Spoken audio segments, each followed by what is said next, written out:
Hi, this is Shane with Crafty Acres. Everyone is dreaming about their spring garden. We all want to jump start on our seeds planting so we can have those perfect little seedlings ready to hit the ground when the soil's warm enough this spring after frost. Today, I want to show you a very inexpensive way to make a self-watering tray that can help us accomplish that goal. So in front of me I have two different self-watering kits. This one is a kit that I picked up in the store for roughly $20.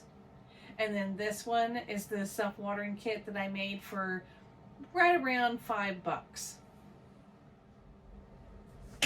Just for a disclosure, when we go into this one, the soil and the seeds didn't come with it, but everything else did. So let's see what all they have in this kit.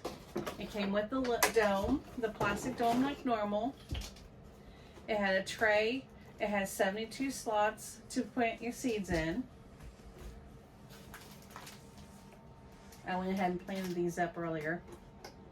It has the wicking fabric, the wicking tray with the risers underneath, and a bottom tray that does not have any drain holes, so the water can hold the reservoir, in the reservoir. And the way you assemble it is you put the trays down in, you put your wicking fabric over, and you want at least a 2-inch overhang on either end, the short end. You put your water down in. We'll just pretend we did that. You put your seedling trays back on, and you put your plastic dome over. Now you can still use these on heat mats if your seedlings need added heat to grow, germinate. You can still do that. It works wonderfully because you'll still see there'll be a greenhouse effect happen. It'll still steam up when you have heat underneath the mat, underneath the tray. So my display has water in it, so I'm just going to use this one. It's got all the same components. What you're going to need is a dome lid, clear dome lid, fabric, something for a tray to raise it up, something to raise it up, and a bottom tray. And let's now look at all the items we used to make it. Okay, with just a few simple items, we can assemble this. And I'll go ahead and let you know what the costs are as we go through it. So you want your tray with your dome. They're roughly $1, $1.50. You can pick them up at any hardware store or online. Then you want something to be your riser. We chose PVC pipe. This is for a 10-foot section. You can get for roughly $1, $1.50 at any hardware store.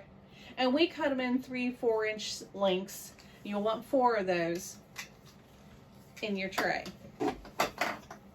And this is a 3/4 inch pipe that we used. The next item is what your tray is going to be, your flat surface.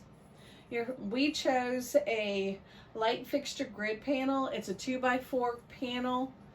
It's $13.97 at Lowe's. We found it at Lowe's.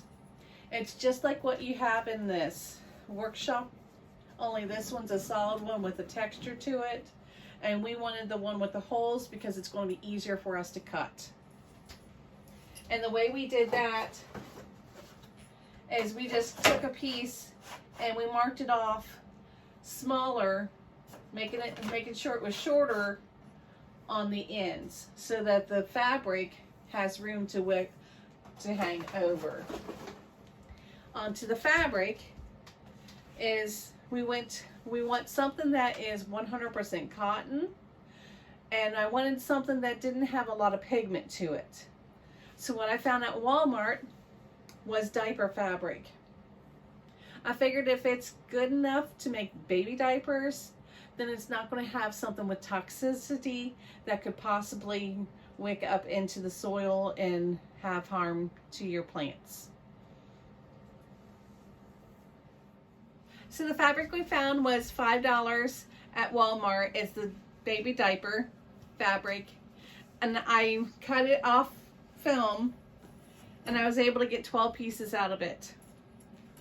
And the way you want it to fit, you want it to fit across the width, and then on the length, you want it to hang over about 2 inches on either side.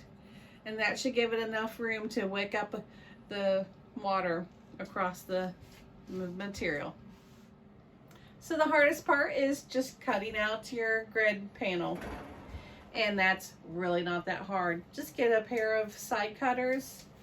And I already started this. And you just go snip, snip.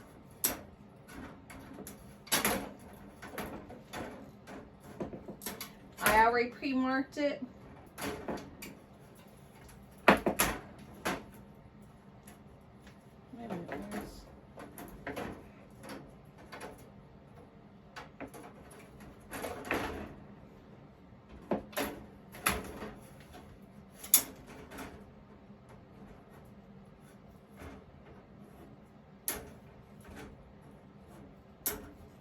There we go.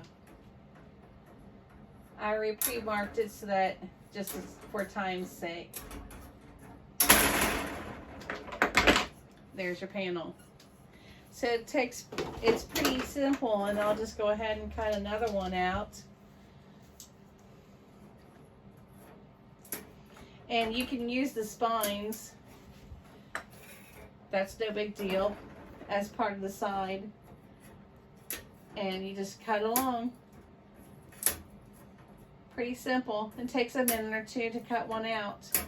But like I said earlier, this is $13.97 at Lowe's, and we can get 5 of them. And then if we take the pieces that are left over, you can take twisty ties from the bread from the store, and you can use those and patch them together, and then you have another one. So guys, I thank you for watching. I hope you learned something. If you know of anybody that would find this video interesting, please share it with them, and like and subscribe. Thanks guys, until next time. See ya.